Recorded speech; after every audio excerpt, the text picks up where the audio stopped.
Thank you all very much for coming in such large numbers, although obviously you came one by one. We're very fortunate to have here today the Governor of the Bank of Japan. This is a very special time in the world economy.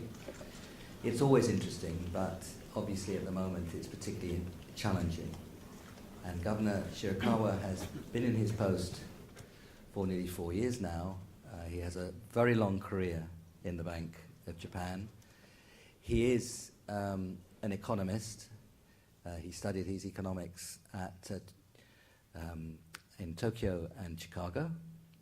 And as a professor of economics at the LSE, I am very keen, and as you should be very keen, on central bank governors being economists. And it isn't always so, but we're very fortunate to have with us today, also in the audience, another professor of economics who is a central bank governor. Very happy to have our former colleague at the LSE here, professor at the LSE, Mervyn King, who is with us also. So thank you for coming, Mervyn. And we have had a number of people who've been very helpful in getting this very special occasion together. I'd like to thank the Japanese embassy here in London. Many members have put a lot of time and effort into making this happen and have indeed helped fund this event.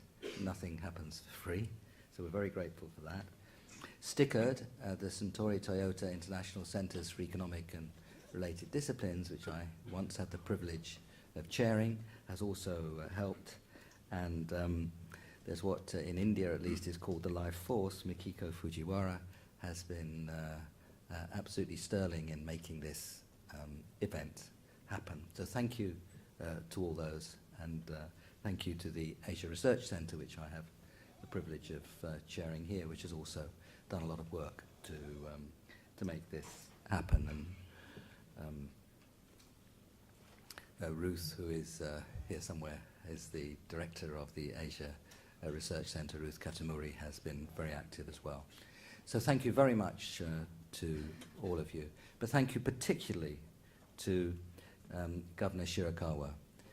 Your experience, sir, is going to be extremely important in guiding the world, but in particular it'll be extremely important in guiding us tonight in our attempts to understand the world and what policy can do, what policy can't do, the risks and dangers that we face, the lessons that we should learn from the experience around the world, of course, including and particularly your own country. Now, Governor Shirakawa will speak for 45 minutes or so, and then we'll have perhaps half an hour, 35 minutes for questions. So you've got time to think of your questions, and in particular you've got time to think how to keep them short. So I'd be very grateful if you could do that so we can get as many possible in. The questions, we would like to take the questions from anybody here who is a student and teacher, and anyone off the streets of London who's come along to learn and to study. We're not keen to take questions from the press at this stage. They get so many opportunities to ask Governor Shirakawa questions, which they invariably take. And we thought on this occasion it's a chance to be amongst academics and students and those interested in policy, a university audience. So that's where we will make the priorities for the questions. So please identify yourself when you ask, and please keep it short. So, Governor Shirakawa, thank you so much for coming, and we're looking forward very much to hearing about deleveraging and growth. Is the developed world following Japan's long and widening road? Thank you.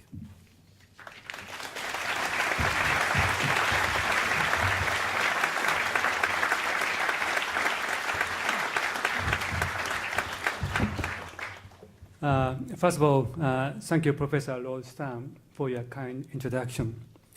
I feel very privileged to have a chance to talk at London School of Economics, which I respect greatly. Actually, when I decided on choosing economics as my first major, my decision was influenced by the Richard professor, the Richard Hicks, who used to be a professor at London School of Economics. And so that my decision was partly motivated by reading the book by written the very famous the professor at this London School of Economics. It was the best of times. It was the worst of times. Thus begins A Tale of Two Cities by Charles Dickens, the bicentennial of whose birth we will celebrate next month. While this famous opening sentence of the novel refers to the year 1775, it also strikes a chord with us in 2012. On the one hand, with all due respect to the frustration vented by the Occupy protesters, the people of today's developed nations enjoy a living standard far higher than the harsh realities of Dickensian England. One of the few luxuries available to young David Copperfield, the alter ego of Dickens, was to take a plunge in the cold spring water at the old Roman baths, just a few hundred yards from this hall. On the other hand, it is also true that people feel as if the economy is in the worst possible shape. Difficult issues in their own right, such as mounting government debt, aging of population, and challenges brought about by globalization, are exacerbated by stagnant growth. These days, when people discuss the grim economic outlook for developed countries, I find that Japan's experience is often cited. In the past 20 years, Japan's growth rate has been very low. As this chart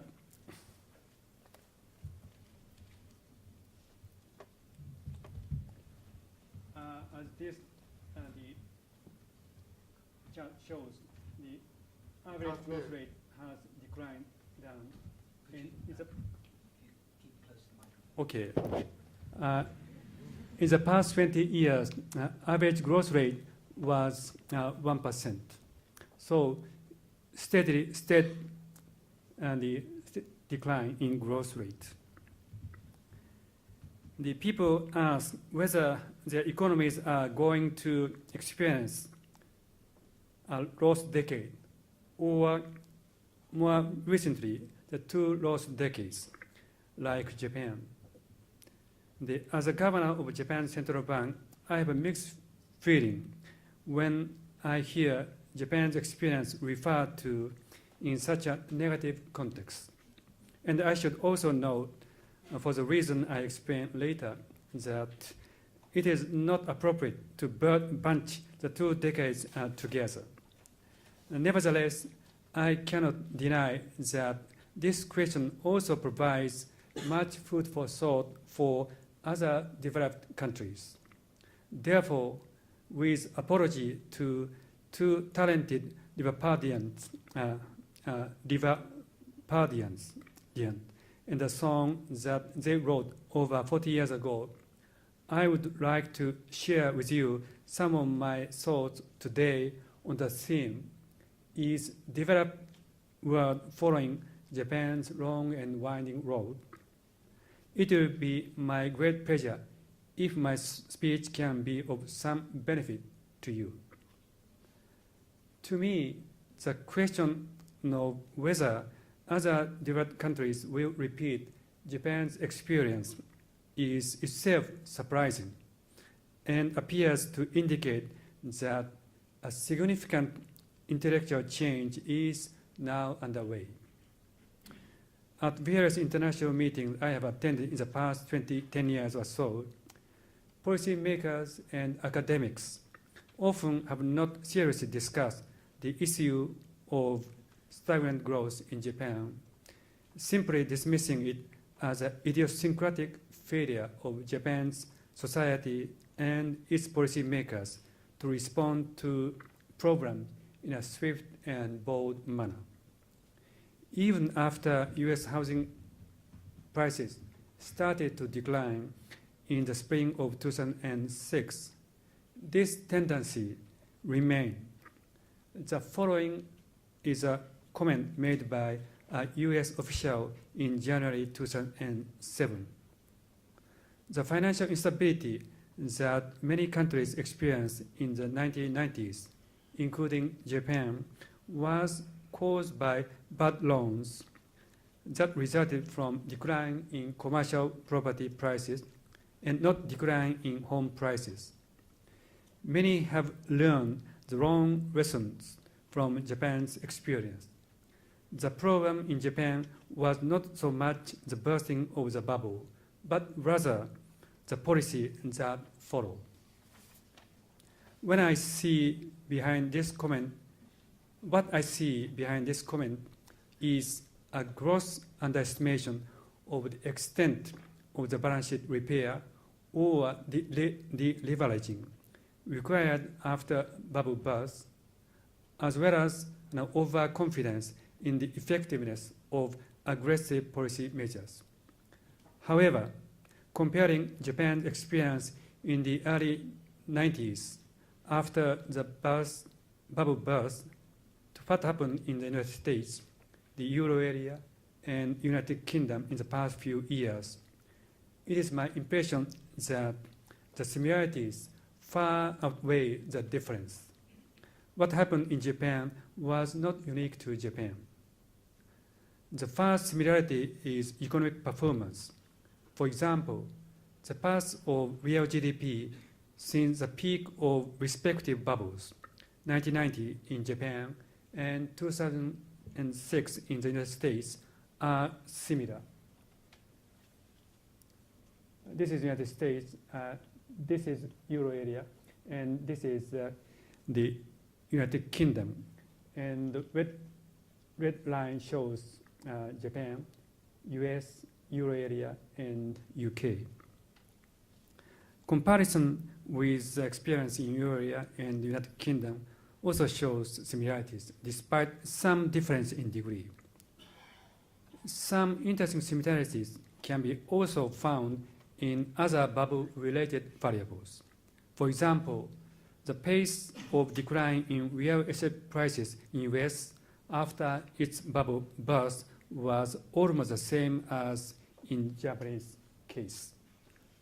Despite some difference among countries and regions, overall developments in long-term interest rate were also similar, like this.